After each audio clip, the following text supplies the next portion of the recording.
Ahora nos vamos y es la penúltima presentación. Todos sabemos la revolución que han sido los drones, pero hay mucho más que eso y a mí me da muchísima curiosidad saber de qué va el futuro del vuelo vertical en la agricultura y qué se está pensando en Estados Unidos. Entiendo que Guillermo Massili viene de Estados Unidos, donde estudia estos temas. Así que sin más preámbulo, Guillermo, muchísimas gracias por venir y bueno, vamos a ver qué nos depara esta puerta que se abre. Bueno, muchas gracias.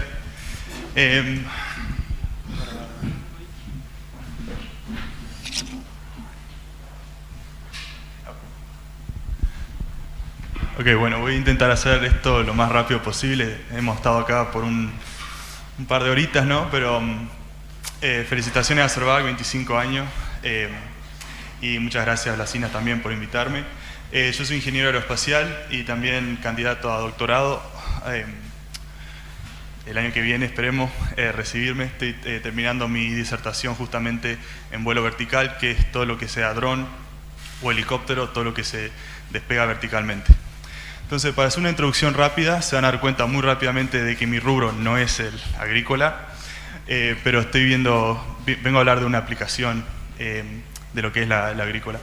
En mayo de 2021 me recibí de ingeniero, diciembre del 22 con un máster, y ahora mismo estoy trabajando en justamente un programa de la NASA, la Armada y la Naval de Estados Unidos, donde estudiamos flujo alrededor de un buque, de los buques que usa, por ejemplo, la Naval de Estados Unidos, y cómo afectan a los drones y a los helicópteros aterrizando o despegando de estos buques. Yo hago la parte experimental también, usamos túneles de vientos como ven ahí, y lo que hacemos es medimos la turbulencia que generan estos buques y generamos campos de velocidad en donde le informamos a la Naval y a la Armada qué es lo que el piloto va a experimentar al aterrizar o al despegar, porque en estos momentos, como pueden ver, hay demasiada turbulencia, entonces es algo que incluso con la inteligencia artificial y con la ciencia de datos avanzada que tenemos hoy día, igual la física detrás de todo esto es muy difícil de interpretar, ¿no? Entonces, nuestro lema que tenemos con nuestro grupo, que son esas tres personas que vieron ahí, es pensando en el futuro, pero siempre viendo hacia atrás. Entonces le voy a dar un poquito de contexto histórico y después voy a hablar bien de qué es lo que se viene a futuro, ¿no? Ya hace 100 años existía ya la primera empresa de aplicación agrícola aérea y después, en el 39, recién ahí empezamos con los helicópteros. O sea que por eso venimos un poquito, vamos a decir, atrasados, ¿no? O sea, el hombre empezó a volar verticalmente muchos años después y por eso la tecnología está como recién ahora como que poniéndose al día, ¿no? La NASA en los 80 ya empezó a hablar de usar la tecnología vertical en la agronomía y en los 90 ya empezamos a tener los primeros casos de drones utilizándose en la agricultura. Estados Unidos vio esto en el 2000, 2005, 2006 y empezaron estos programas de iniciativa de drones para uso agrícola. Y fue ahí donde empezamos, donde la industria esta ya empezó a hacerse más notable, alcanzando los 200 millones de dólares que acá, los 200 mil millones de dólares que acá ya es donde la gente en Wall Street, la gente empieza ya a prestarle un poco más de atención. China, unos pocos años atrás, ya empezaba con una iniciativa muy similar a la de Estados Unidos y hace muy poco ya alcanzamos los 1.000 millones de dólares como industria en general, que ahí sí es cuando la gente dice, ok, ahora ya vamos a ponerle acá, sí hay un futuro, y por eso es que ahora en el 2025, 7 años después, ya vemos muchas empresas diferentes, no solo en la parte agrícola, sino en todo lo que se viene, en todas otras aplicaciones, ¿no? Y lo que pasó, los que le vengo a decir de que pasó la semana pasada, ya Estados Unidos está intentando liberar un poco, lo que yo digo, liberar o minimizar las regulaciones, es decir, están dejando volar drones más grandes ponerle en este caso de las 1.300 libras por más allá de la línea visual del piloto, es decir que podemos volar legalmente drones más grandes sin ni siquiera tenerlo a la vista, ¿no? Esto pasó la semana pasada, la Administración Federal de Aviación de Estados Unidos fue lo que nos dijo. Entonces voy a hablar un poco dónde estamos parados en temas de drones y también qué se está hablando a futuro, justamente tanto como ya he hablado bastante por la inteligencia artificial y por la ciencia de datos. Entonces el temario, para hacerlo rápido, voy a hablar un poco, mostrarle nuestra perspectiva, cómo llegamos a tener los drones que tenemos hoy día. Voy a hacer una comparación de aerodinámica, que es la parte que hago yo, de tanto drones como ahora que podemos tener drones más grandes, como el que vimos hoy, más temprano, y también pasando de drones a un helicóptero, qué diferencia hay en la parte aerodinámica y qué significa a ustedes como un productor a la hora de decidir si preciso un dron más chico, un dron más grande, o si nos vamos a Argentina y Brasil y precisamos posiblemente un helicóptero entero. Y voy a hablar un poco de inteligencia artificial y aprendizaje automático, que es lo que se viene en los próximos 5 o 10 años. Y como último voy a poner Uruguay, que ya vi bastante gente hablando muy positivamente de Uruguay, estoy 100% de acuerdo. Yo creo que si somos inteligentes, nos ponemos todos juntos los productores y también los ingenieros, Uruguay tiene un potencial muy grande. Y con eso voy a terminar la charla. Así que con la primera parte voy a hablar un poco así, como yo vine acá y estoy aprendiendo mucho de la agricultura, les voy a mostrar un poco de qué hacemos nosotros a nuestro lado como ingenieros, ¿no? Lo primero que nada, como toda buena idea, nace en una servilleta de papel, ¿no? Dos personas discutiendo y se escribe una idea en la servilleta de papel. Esa es la primera parte. Entonces, hoy día tenemos cientos de empresas nuevas con conceptos nuevos de drones, que es lo que supuestamente se viene a futuro. Todas nacen así. Después contratás a tus ingenieros y haces un concepto X, ¿no? Para determinada misión, sea determinadas litros por hectárea o hectáreas por hora, y nace en papel. Después se pasa a la simulación, que acá entra lo que estamos hablando de la computación cuántica, es la parte que se está acelerando mucho, porque tenemos esto hace 5 años era imposible de hacer, hoy día lo hacemos por menos de $1.000, que en Estados Unidos es muy barato, ¿no? Entonces se puede hacer una simulación se le dice de alta fidelidad, donde se puede saber cómo tu dron o cómo tu helicóptero o cómo tu avión se va a comportar o va a hacer el performance sin siquiera construirlo. Una vez que se pasa eso, pasamos a la parte experimental, que es la que hago yo, donde se construye un prototipo y se hace una experimentación en un laboratorio, ¿no? Y por lo general se crea lo que en inglés decimos un feedback loop, ¿no? Que es como que un círculo donde el experimento por lo general informa al concepto y a la simulación. Lo malo de esto y lo que no les gusta a ninguna empresa es que de izquierda a derecha el precio sube muchísimo. Ya la parte experimental, estamos hablando que de un día de 9 a 5 a una empresa le cuesta entre 5 y $10.000 por un día. Entonces las computadoras son más poderosas y más baratas. Entonces a mucha gente le encanta la simulación, pero siempre, tarde o temprano, llega la parte experimental. Vamos a decir que en este punto ya hicimos feliz a Elon Musk, ya hicimos feliz a todo el mundo y tenemos el dron que vamos a usar, ¿no? Se pasa a la parte experimental a escala real, que en drones se hace muy fácil, en helicópteros, en aviones ya esa parte cuesta más porque construirlo. Y después se pasa a la implementación del mercado. Y es acá donde yo creo que Uruguay puede jugar un papel muy importante. Hoy día las empresas se dieron cuenta de que podés construir el mejor dron o el mejor helicóptero, pero si es muy caro nadie te lo va a comprar. Y han habido muchos casos donde yo como ingeniero veo un producto que está genial y que fracasa en el mercado, ¿no? Entonces, ¿por qué digo que las empresas se están dando cuenta de esto? Porque hoy día, compras algo por Mercado Libre, por Amazon, y te llega una encuesta, ¿no? Del 1 al 10, ¿no? ¿Cómo fue tu experiencia, ¿no? Ellos quieren saber qué cree el consumidor, ellos quieren saber qué es lo que qué es lo que piensan ustedes como productores, porque así ellos toman esas decisiones de qué hacer al futuro, ¿no? De cómo crear lo que yo le digo, un equilibrio, ¿no? Y eso es muy importante en Uruguay porque Estados Unidos, China, Europa tienen la infraestructura para hacer todo esto, pero el consumidor, el productor, está acá o está en partes de Asia.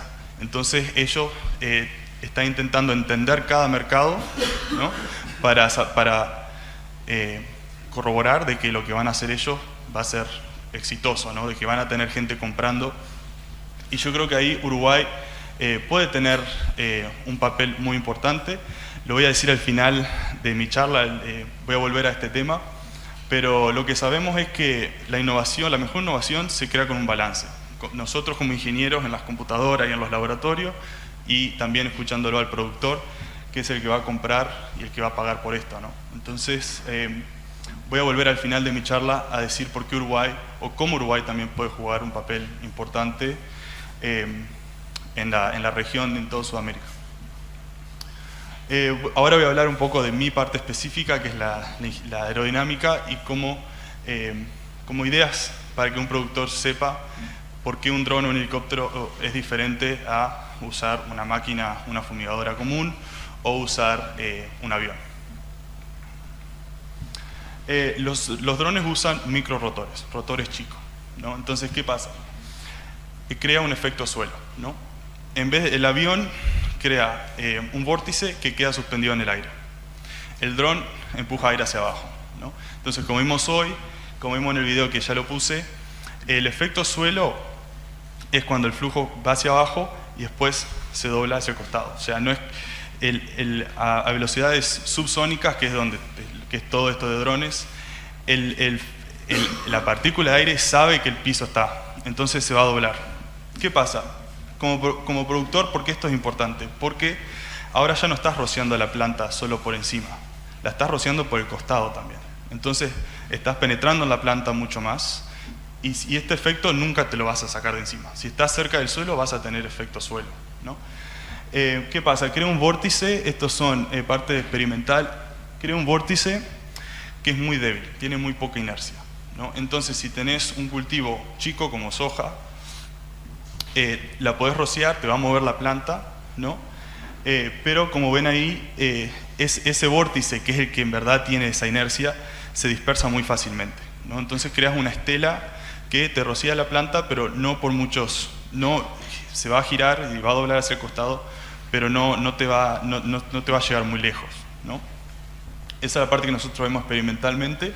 Entonces sí, te sirve para cultivos bajos, ¿no? Te crea buena eficiencia, pero como tiene poca inercia, tiene poca velocidad, depende mucho de factores externos como el viento, también hasta de la humedad del aire, porque eso cambia la viscosidad del aire. Entonces, como vimos ahí, como vimos hoy, muy eficiente para plantas, vamos a decir, bajas, ¿no? Si lo pones por maíz, si lo pones encima de un árbol, ahí ya tu efectividad de efecto suelo va a ser menor. Comparando esto con los helicópteros, que es la parte más que en la que trabajo yo, ¿qué pasa? También generamos el vórtice, pero con una inercia tremenda, ¿ok? Entonces, ¿qué significa eso? Te va a rociar el maíz, te va a rociar el árbol y va a seguir. Eso es como un huracán, no para, puede pasar por agua, aire, eso sigue. Eso pasa porque estamos usando un rotor grande y ya la relación de inercia-viscosidad en el aire, tenemos mucha más inercia, ¿no? Entonces eso sigue y capaz como productor, si en verdad querés que algo llegue tenés un campo muy grande o tenés un cultivo muy alto, esto es una cosa que podrías tener en cuenta. Y al mismo tiempo, como ven acá, no solo genera el efecto suelo hacia el costado, sino que más lejos del helicóptero, estoy hablando 4 o 5 diámetros del helicóptero, más allá empieza hasta a levantar. Eso se puede ver en un ejemplo como este, que levanta el agua. Esto Estados Unidos lo ha estado estudiando por unos 15, 20 años porque tuvieron muchos problemas con la arena en Irán, en Afganistán, donde levantaban la arena justamente con estos vórtices y el piloto no podía ver nada, no podían aterrizar. Pero ese mismo efecto se puede usar justamente en aplicaciones agrícolas, ¿no?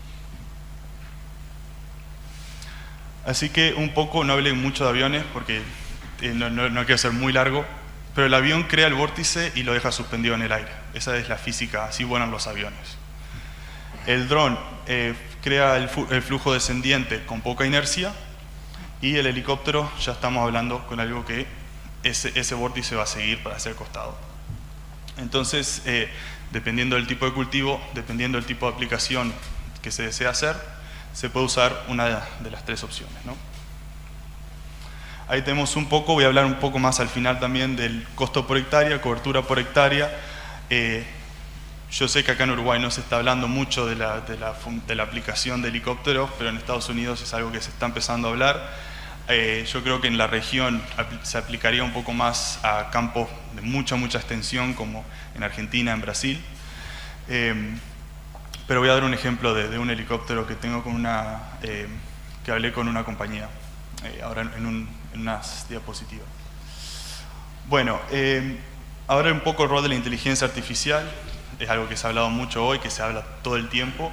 ¿Cómo va a cambiar la manera en la que nosotros, en la que ustedes usan la tecnología para la aplicación aérea? Como ya lo vivieron con las máquinas comunes, vamos a decir, de siembra y de aplicación, todo se va a automatizar, ¿no? Lo que apunta hoy día, no tanto en la parte agrícola, pero en la parte, por ejemplo, de entrega de paquetes, en la parte de usar drones, por ejemplo, con los policías, para perseguir a un delincuente, cosas así, todo se quiere hacer automático, ¿ok? Entonces, se necesitan dos cosas para hacer eso. Ya tenemos los drones hoy día, ¿no? Hay que hacerle dos cosas al dron. Hay que ponerle ojos, o sea, ponerle cámaras, y ponerle un cerebro que procese las imágenes a tiempo real y que al mismo tiempo sea entrenado para tomar decisiones de manera real, ¿no? Cosa que es lo que hace el piloto hoy día de un dron, ¿no? Entonces, ahí tengo un esquema para no confundirlos. Las tres partes importantes son las tres de colores. Tenemos el recibidor, que sería la cámara. Tenemos el procesador, un procesador de inteligencia artificial, se llama un Raspberry Pi, es uno bastante común. Ese es el cerebro, y eso le da el comando a la parte de control. La parte importante hoy día que se está desarrollando es esa parte en naranja. Ese es el cerebro. Esos son los chips de inteligencia artificial, que hoy día se habla mucho. Esos son los chips que la mayoría se fabrican en Taiwán, y por eso sabemos por qué hay un conflicto geopolítico por esto, porque los países saben que ese es el futuro, ¿no? Entonces, si queremos mejorar o si queremos entrenar a mi dron para que si pierde un rotor se aterrice solo, la clave está en ese chip justamente. Como ya hablé, como ya lo vimos con las máquinas que se manejan sola, va a ser lo mismo. Despegue y aterrizaje automático, navegación autónoma y toma de decisiones en tiempo real. Se espera que, dependiendo hay muchos cambios en todo el mundo, como mencionaba ingeniero Blasina, en los próximos 5 años esto ya se está viendo, no en la parte agrícola, sino en la parte, como les dije, más que nada en otras aplicaciones. Lo bueno de esto es que una vez que se desarrolle para estas aplicaciones, es muy fácil tomar ese chip, tomar ese código y entrenar a mi dron con datos de GPS de agricultura de precisión. No es un cambio que te lleve un año, sino un cambio que te lleve un par de meses. Entonces, aunque yo veo que este futuro no sea exactamente en la parte agrícola, es algo que se puede aplicar, se puede cambiar la aplicación muy fácilmente, y que uno de esos va a ser la parte agropecuaria segura. Y acá les traigo un ejemplo de esto, de más o menos de todo lo que he hablado hasta ahora, de la parte aerodinámica y también de la parte de inteligencia artificial. En mayo estuve en una conferencia en Virginia, en Estados Unidos, y era justamente una conferencia de vuelo vertical, y conocí a esta gente que se llama Rotor AI. AI es inteligencia artificial en inglés. Y lo que hace esta gente es toma un helicóptero R-44, que es como el Toyota Corolla de los helicópteros en Estados Unidos, muy común. Lo toma y ¿qué hace? Le sacan todo, le sacan la parte hidráulica, le sacan el piloto y le ponen todo controles electrónicos. Ahí ya nos estamos ahorrando casi 50 kilos, ¿no? ¿Y qué pasa? Se le pone una estación, lleva una estación en tierra, se le ponen todos estos componentes electrónicos y crean lo que ellos llaman el R550 Sprayhawk, que como ven se vuela sin piloto y se puede volar con una estación en tierra, o en el futuro, muy cercano, se va a volar solo con inteligencia artificial. ¿Okay? Yo no soy representante de esta compañía, pero hablé y me dio una autorización de mostrar simplemente como un ejemplo, y sí tengo el contacto. Hace 3 meses o 3-4 meses lo autorizaron en Brasil para volar, y es algo que están buscando ahora también entrar en Argentina, autorización legal para usar este helicóptero. Cuenta con tecnología fly-by-wire, es una tecnología que se ha usado en los aviones desde el 2000, o sea, es una tecnología muy confiable, que cambia toda la parte hidráulica a parte electrónica, y también usa control de pulverización automático. Tengo algunas especificaciones ahí para los productores justamente. Lleva un tanque de 416 litros y ellos promocionan una cobertura de 100 hectáreas por hora, y usan combustible 100 low lead, que es el mismo que usan las avionetas, la avioneta que ven acá en el Aeroclub, o sea que es un combustible de fácil acceso. Ya se está usando en Estados Unidos para agricultura de gran escala, también para protección contra heladas, y es algo que ellos están intentando. Su primer objetivo sí es Estados Unidos, después Australia, ellos mismos me eligieron, y después Brasil y Argentina. Entonces Sudamérica está muy encima en su lista, ¿no?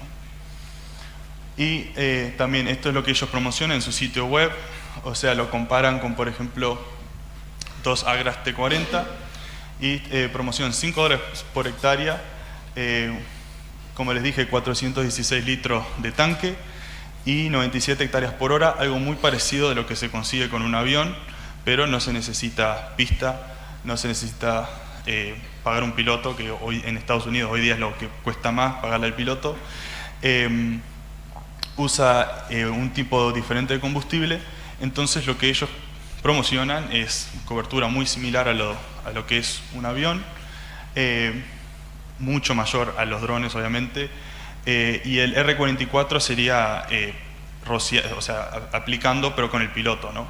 Entonces al sacar el piloto no solo se vuelve más caro, sino que se vuelve más eficiente. Y para cerrar voy a hablar un poco, ya bastante gente ya habló de las cosas que se han hecho bien en Uruguay, pero yo como uruguayo viviendo en Estados Unidos, que hace ya 9 años que estoy allá, les puedo decir un poco cómo veo yo, sin ser agropecuario, sin ser agrícola, cómo yo veo el potencial que tiene Uruguay en la región. Y lo que veo, y esto no es solo mi opinión, sino de lo que yo he hablado con justamente americanos, con por ejemplo la gente esta de helicópteros, es que voy a volver a lo que dije antes. Necesitamos ese equilibrio entre lo que nosotros los ingenieros, lo que hacemos el producto, y el que va a comprar el producto, ¿no? Como les digo, nosotros también, si yo tuviera una compañía, yo les daría la encuesta todo el tiempo. Si doy un servicio, decime del 1 al 5, del 1 al 10, dame 5 estrellas, si le recomendarías a un amigo, si le recomendarías a otro profesional. Entonces eso es lo que las empresas hoy día quieren ese feedback, lo necesitan mucho. Entonces yo creo que Uruguay ofrece eso. Por más que nosotros seamos chicos en superficie, nosotros tenemos una estabilidad política, económica excepcional comparado con nuestros vecinos, como ya hemos visto. Hay inversión, hay capital, sabemos que hay plata acá, lo vemos muy bien en casos muy obvios como Punta del Este, ¿no? Que hay inversión de bienes raíces. También puede existir inversiones en tecnología como esta. somos chicos, podemos usar eso como una ventaja, ¿no?